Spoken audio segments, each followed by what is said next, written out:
Hello, I want to welcome everyone to the Arayat of my grandma Janice.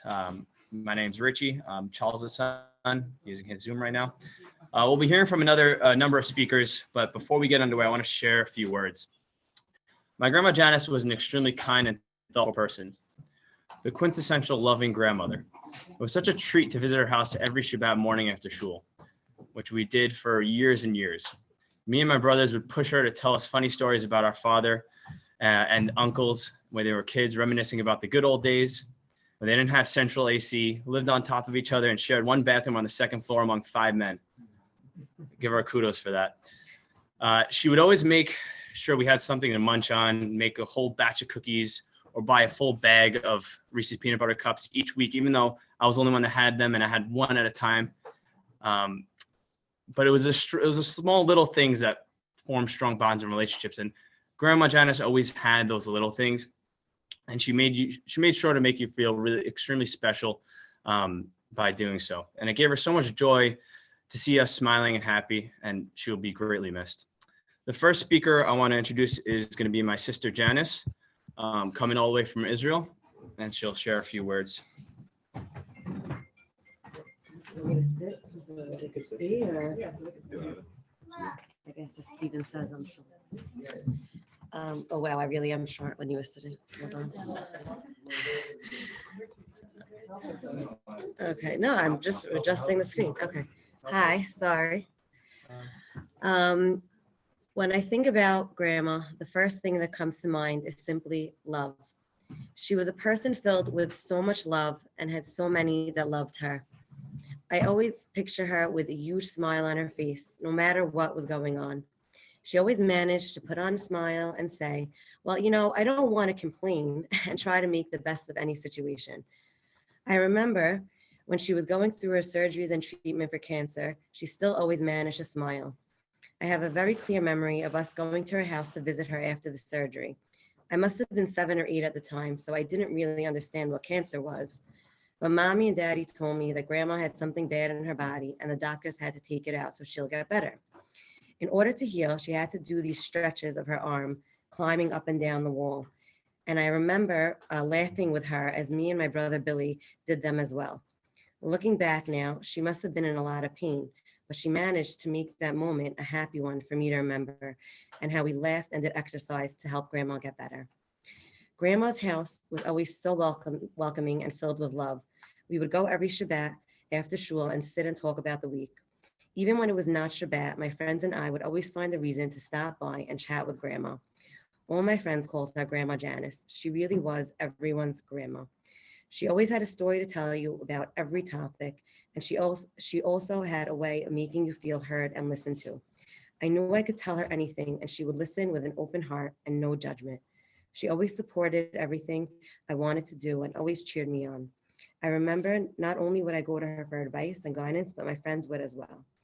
Even though this past year we weren't able to see her in person, we FaceTimed every few days. My kids would love to talk to her and tell her about what they did in Ghana, and Jude loved to teach her Hebrew. My heart breaks every time I think of the fact that my kids will not have her as a pillar in their life, like I was so lucky to. Jude always asked me to tell her stories about when I was little, and so many of them involved Grandma. Grandma had such class and was always put together and presented herself with such grace. I remember she came once to one of my college courses to talk about her experience as a cancer survivor. And after she spoke, everyone was just in awe of her. When I think of memories with Grandma, it's hard not to think of Grandpa as well. They were so connected, and even though they fought at times, their love was apparent. They always helped one another and supported each other through everything, even if it was in a quiet, subtle way. It's weird because of Corona and the fact that we haven't been in America in such a long time. It's still hard for me to fully process that Grandpa is gone.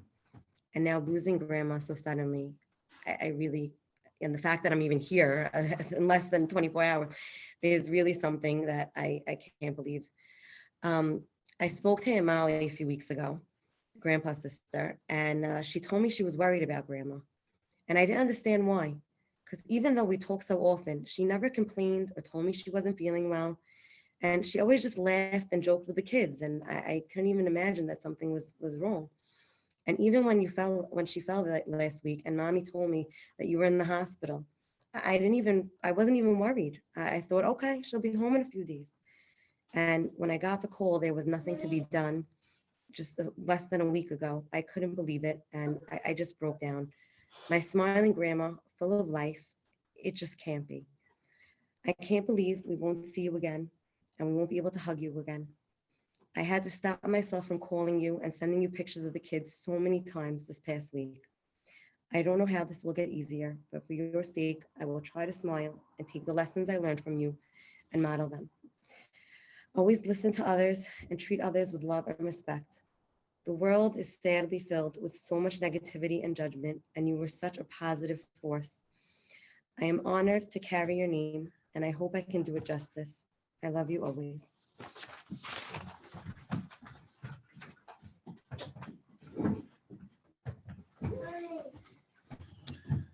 Thank you, Jan. The next speaker is my Uncle Lenny's daughter, the other Janice Mizrahi.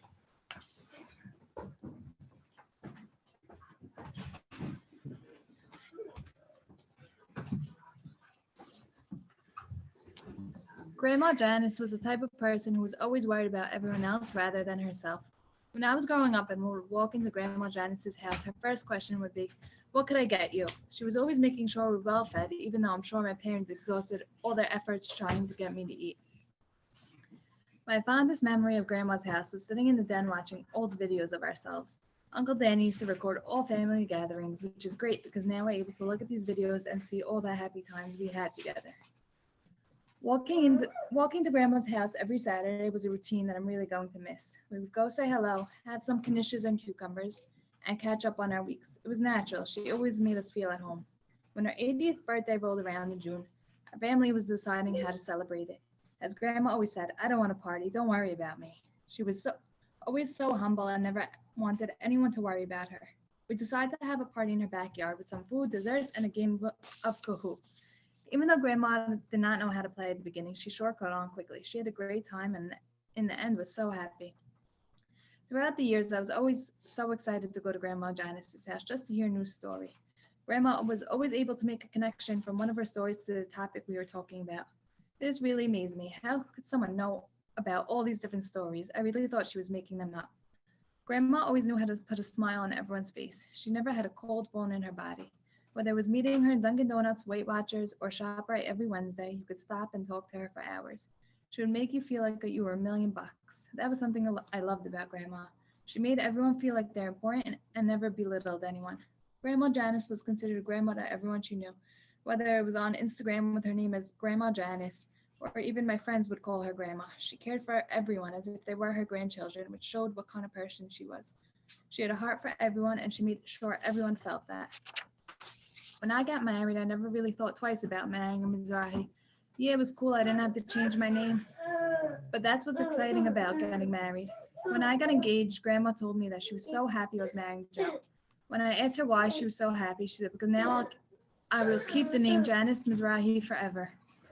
Grandma, I have a very high standard to live up to, and I hope I can keep up your great name, and I'm proud to carry on your great legacy.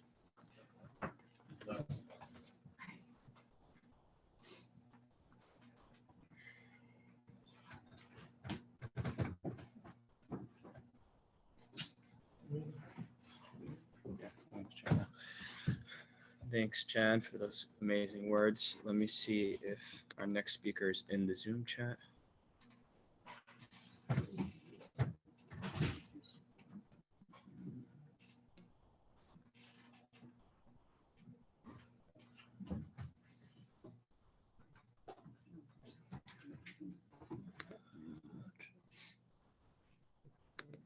All right, I just allowed people to unmute themselves. So I believe Nina Dweck, right? Yeah, Nina Dweck is going to speak on behalf of her grandmother, Nina. So if you're in the chat.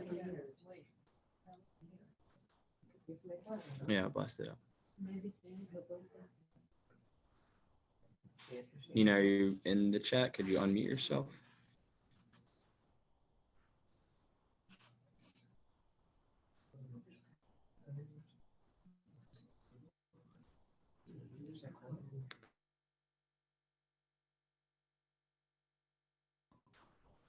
All right, we'll try to get her in the chat soon, but I'm going to go ahead and play our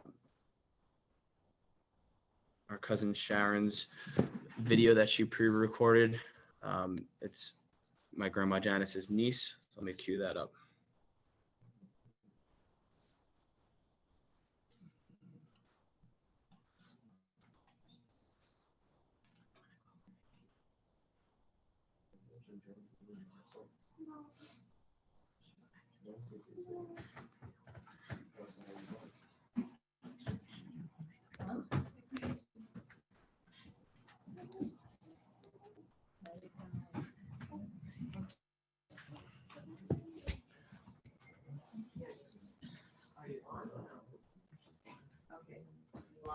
I thought I'd start this off with an old saying, home is where the heart is. That's how my sister and our kids felt every time we were with Aunt Janice.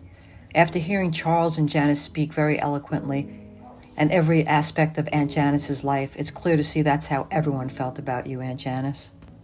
Coming to your house for any occasion was always so much fun, especially the sleepovers. You always made us feel so loved and welcome. Almost every Sunday as a child, the Baskin sisters, now Mizrahis, Pelsmans, and Sefer families, would meet at one of their houses. It's kind of like East meets West or Ashkenazi meets Syrians. Not sure which is a better title. When going to your house, Aunt Janice, to see you and Uncle Billy, we were always so happy as far back as we can remember to take that trip on the Bell Parkway. Yes, that trip on the Bell Parkway. Hanging out, playing with our cousins back in the day, making forts and bunk beds, shooting basketballs in the backyard, and just being together, sitting at the table for hours was the best. And this story would not be complete without those 4-hour Passover Seders that I actually enjoyed, but maybe not as much as I enjoyed eating rice on Passover, which is a big JW no-no. As we got older, somehow that drive on the Bell Parkway got longer and longer, but it never deterred us from visiting.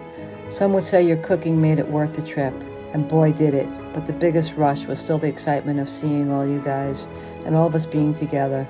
And Janice, you always made it so special, no matter what, no matter how you were feeling. It was always amazing. Your love for us was genuine. Your excitement when you saw us was always reciprocated. And the love you had for your grandchildren and your children was beyond compare, as well as your nieces and nephews. They loved you so very much too. I'm not sure if most of you know how strong the Baskin women actually were, from Hilda to Irene to Florence and Janice. They all, unfortunately, later in life faced health challenges. Coincidentally, I found this quote on Aunt Janice's Facebook just a couple of months back. They all could have posted this. Individually, they all pushed through the challenges of their everyday lives and did whatever they needed to be done and did it with a happy smile on their face. Their mantra, again, was to live each day to the fullest and don't live in fear. When your time's up, it's up. That made such an impact on how we all live our lives. We will greatly miss sharing our dinners through FaceTime with that perfect view of your chin every time, as well as our long talks on car rides or long walks. We'll miss hearing that familiar, "Hi Sha, hi Law," every time we spoke. We will certainly miss sharing recipes, this last one just before Passover. And on a personal note, I was lucky enough to get to tell you how much of an impact you have made in my life, as well as being one of my biggest inspirations. I was lucky that you shook your head with acknowledgement and let me know that you heard me. The best part of our last day together was that it was still mixed with so much humor, joy, love, respect, and a good fight, just the way you lived your life. We will all miss you more than words can say.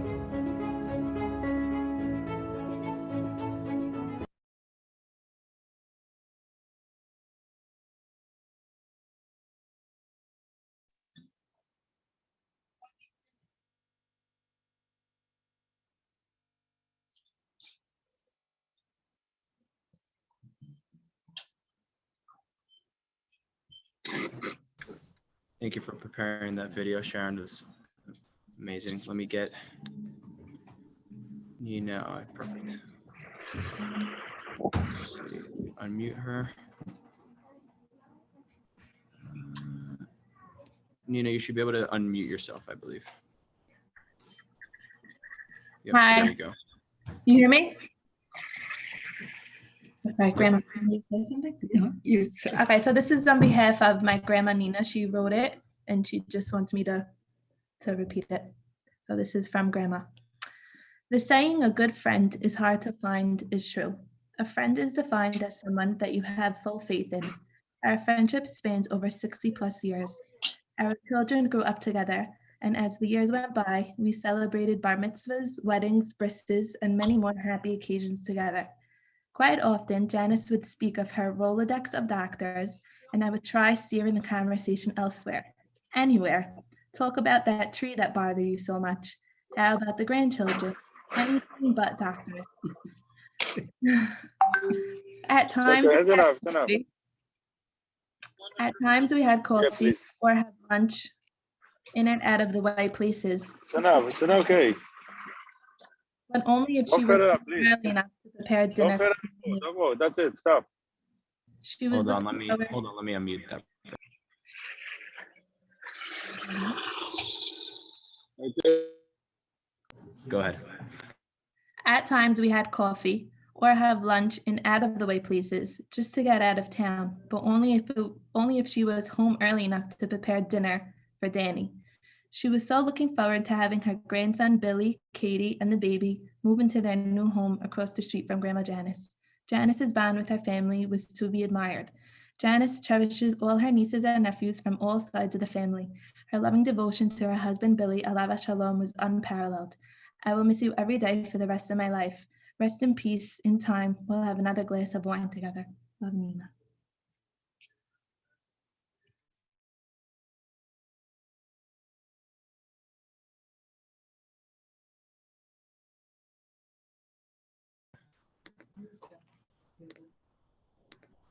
Thank you guys for all the speakers. And that is all we have prepared for today. And thank you guys for joining. We'll have the recording. I'm sure will be up soon. So, if anybody wants to say anything, I could unmute now. I'll allow everyone to be unmuted, and then if you want to say something, if not, we can end it. Let's see. Okay, everybody is able. If you want to speak, you're unmuted, so you could go ahead and unmute and then speak. I'll give about 30 seconds if anyone wants to jump in. Hi, this is Gail Shaps. I'm Irene's daughter, and I'm gonna miss your mom, Grandma, so much. She was more than an aunt to me. She was a good friend. We're only 13 years apart, and she always took care of me, and I will miss her.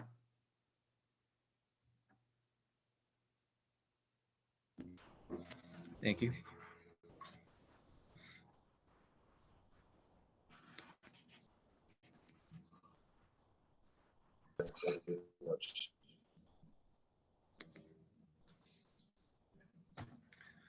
Okay, thank you guys all for joining and for all the speakers. And have a great rest of your day.